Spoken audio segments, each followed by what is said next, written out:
राष्ट्रीय अंतरिक्ष दिवस के मौके पर करनाल में खास कार्यक्रम का आयोजन हुआ, जिसमें केंद्रीय मंत्री मनोहर लाल शामिल हुए। मनोहर लाल ने दीप प्रज्वलित कर कार्यक्रम की शुरुआत की। वहीं अलग अलग स्कूल के बच्चे भी कार्यक्रम में मौजूद रहे। इस दौरान केंद्रीय मंत्री मनोहर लाल ने कार्यक्रम को संबोधित किया, इसरो के ऐतिहासिक यात्रा की जानकारी दी और साथ ही इसरो के सभी वैज्ञानिकों को बधाई दी। ये राष्ट्रीय अंतरिक्ष दिवस इस नाते से देश में मनाया जाने लगा है। आज तीसरा अंतरिक्ष दिवस था, क्योंकि 2023 में 23 अगस्त 2023 चंद्रयान 3 जो है वो चांद के ऊपर उतरा था। विक्रम जो लैंडर था वो चांद के ऊपर उतरा, और उसी बात को याद रखते हुए हमारे देश की नई पीढ़ी को स्पेस के बारे में, अंतरिक्ष के बारे में जानकारी मिले कि आखिर अंतरिक्ष का कितना बड़ा रोल है और कितना बड़ा स्कोप है, उस सारे की जानकारी देने के लिए स्कूल के विद्यार्थियों को, कॉलेज के विद्यार्थियों को, या जो वैज्ञानिक है वो सब इस दिन बैठ करके कोई विचार विमर्श करें, सबकी जानकारी बढ़ती है। वहीं केंद्रीय मंत्री मनोहर लाल ने कहा कि विपक्ष ने संसद का समय खराब किया।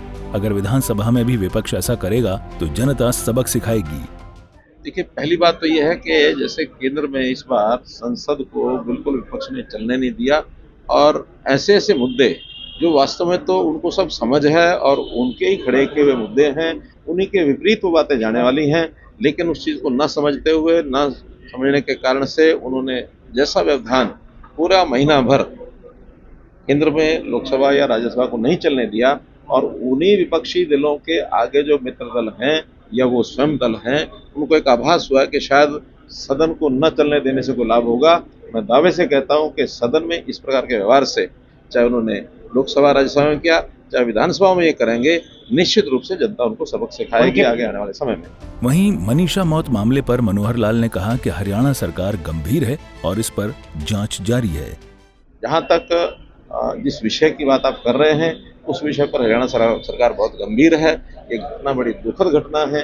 इस प्रकार की घटनाओं को एक चैलेंज के रूप में लेना ही चाहिए, लेकिन चूंकि एक दुर्घटना है, वो उस घटना में एक मृत शरीर का जैसा पोस्टमार्टम होता है, जैसा उसके पुलिस के द्वारा छानबीन होती है, उन सब बातों को लेकर के ठीक ट्रैक पर चीजें चल रही हैं। परिवार की संतुष्टि के लिए पोस्टमार्टम पहले हुआ तो उनका दोबारा कराना, दोबारा भी हुआ। बाद में यह आया कि नहीं, एम्स में तीसरी बार कराया जाए, तो तीसरी बार के लिए भी सरकार तैयार हो गई कि हम कराएंगे। बॉडी वहाँ भेज करके उसका विसरा लिया गया है, उसका पोस्टमार्टम आएगा। जहाँ तक जांच का विषय है, हरियाणा पुलिस जांच अच्छी प्रकार से कर रही थी, कर भी रही है। उन्होंने कुछ चीज़ें सूत्र ढूंढे हैं, फिर भी परिवार के लोगों ने कहा कि नहीं, हमको सीबीआई से जांच करानी है।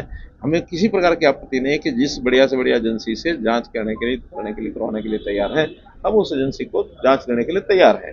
क्योंकि ये झगड़ा, अगर कोई किसी प्रकार का कल्प्रिट कोई निकलेगा भी तो लोकल निकलेगा। इसमें सरकार का या सरकारी पक्ष का, सरकारी पार्टी का ऐसा कोई रोल नहीं है। आखिर हम चाहते हैं दोषी कोई भी, उसको सख्त से सख्त सजा मिले, ये सरकार का मुख्य काम होता है। उस नाते से सरकार अपना काम कर रही है।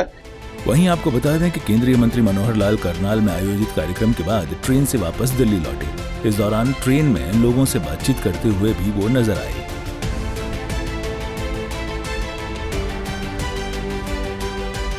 करनाल से सूर्या समाचार के लिए हिमांशु नारंग की रिपोर्ट।